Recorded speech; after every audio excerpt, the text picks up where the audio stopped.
Pitágoras foi a primeira pessoa na história do mundo a concluir que o mundo era uma esfera. Talvez ele tenha raciocinado pela analogia com a Lua, o Sol. Talvez ele tenha notado a sombra curva da Terra na Lua durante um eclipse lunar. Ou talvez ele tenha reconhecido que quando um navio deixava Samos, seus mastros desapareciam por último.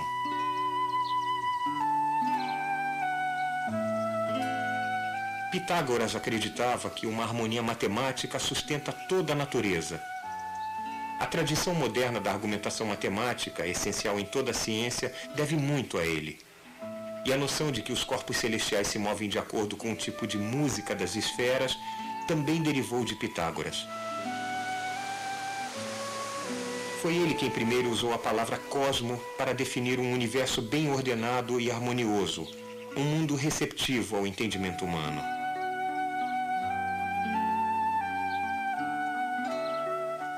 Por esta grande ideia, estamos em débito com Pitágoras.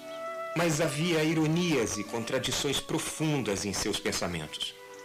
Muitos dos jônios acreditavam que a harmonia e a unidade básicas do universo eram acessíveis através de observação e experimentação, o método que domina a ciência até hoje. Porém, Pitágoras tinha um método bem diferente. Ele acreditava que as leis da natureza podem ser deduzidas por puro pensamento. Ele e seus seguidores não eram basicamente experimentalistas. Eles eram matemáticos e eram místicos totais. Eram fascinados por estes 5 sólidos regulares. Sólidos cujas faces são todas poligonais. Triângulos, ou quadrados, ou pentágonos. Pode haver um número infinito de polígonos, mas apenas 5 sólidos regulares. 4 dos sólidos foram associados a terra, fogo, ar e água. O cubo, por exemplo, representava a terra. Esses 4 elementos, pensavam eles, formam a matéria terrestre. Então, eles associaram misticamente o 5º sólido com o cosmo. Talvez fosse a substância dos céus.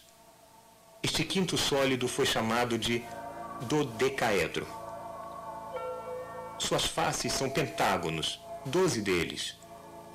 O conhecimento do dodecaedro foi considerado muito perigoso para o público. As pessoas comuns seriam mantidas ignorantes sobre o dodecaedro. Apaixonados por números inteiros, os pitagóricos acreditavam que todas as coisas eram derivadas deles, com certeza todos os números. Então ocorreu uma crise na doutrina quando eles descobriram que a raiz quadrada de 2 era irracional. Ou seja, ela não poderia ser representada como a razão de 2 números inteiros, não importa o quão grandes fossem. Originalmente, irracional queria dizer apenas que não se pode expressar um número como uma razão. Mas para os pitagóricos, isso veio a significar uma outra coisa, uma coisa ameaçadora. Uma pista de que a sua visão do mundo poderia não fazer sentido. O outro significado de irracional. Em vez de querer que todos compartilhassem e conhecessem as suas descobertas, os pitagóricos suprimiram a raiz quadrada de 2 e o dodecaedro. O mundo exterior não iria saber.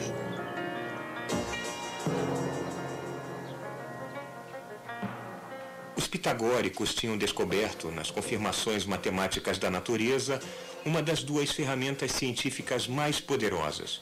A outra, é claro, é o experimento. Mas em vez de usar sua percepção para avançar a viagem coletiva do descobrimento humano, eles fizeram dele um pouco mais do que a mágica de um culto misterioso. A ciência e a matemática seriam removidas das mãos dos mercadores e artesãos. Esta tendência encontrou seu advogado mais efetivo em um seguidor de Pitágoras chamado Platão. Ele preferia a perfeição dessas abstrações matemáticas às imperfeições da vida diária.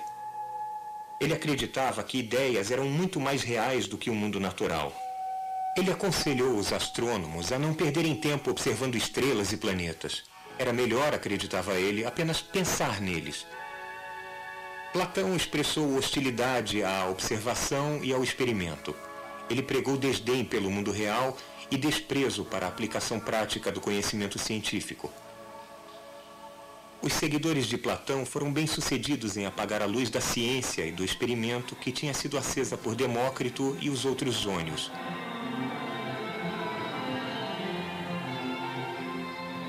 O desconforto de Platão com o mundo revelado por nossos sentidos estava para dominar e sufocar a filosofia ocidental. Mesmo tão tarde quanto em 1600, Johannes Kepler ainda lutava para interpretar a estrutura do cosmo em termos dos sólidos pitagóricos e da perfeição platônica. Ironicamente, foi Kepler quem ajudou a restabelecer o velho método jônico de testar ideias contra observações. Mas por que a ciência se perdeu para começar?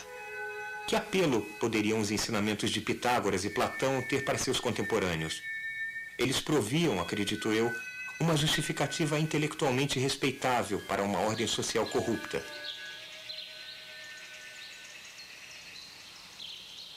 A tradição mercantil que havia levado a ciência jônica também levou a uma economia escrava.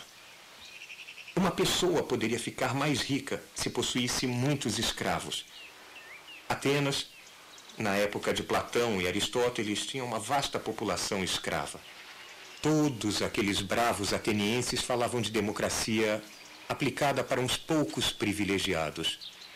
Platão e Aristóteles ficavam confortáveis em uma sociedade escravocrata. Eles ofereciam justificativas para a opressão. Eles serviam tiranos. Ensinaram a alienação do corpo e da mente. Uma ideia bastante natural, acho eu, em uma sociedade escravocrata. Eles separavam o pensamento da matéria, divorciaram a terra dos céus, divisões que iriam dominar o pensamento ocidental por mais de 20 séculos. Os pitagóricos tinham vencido.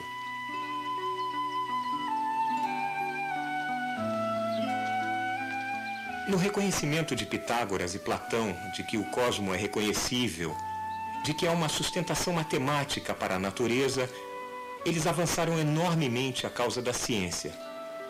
Mas, na supressão de fatos inquietantes, no sentido de que a ciência deveria ser guardada para uma pequena elite, na aversão ao experimento, no abraçar do misticismo, na fácil aceitação de sociedades escravagistas, sua influência atrasou de modo significativo o esforço humano.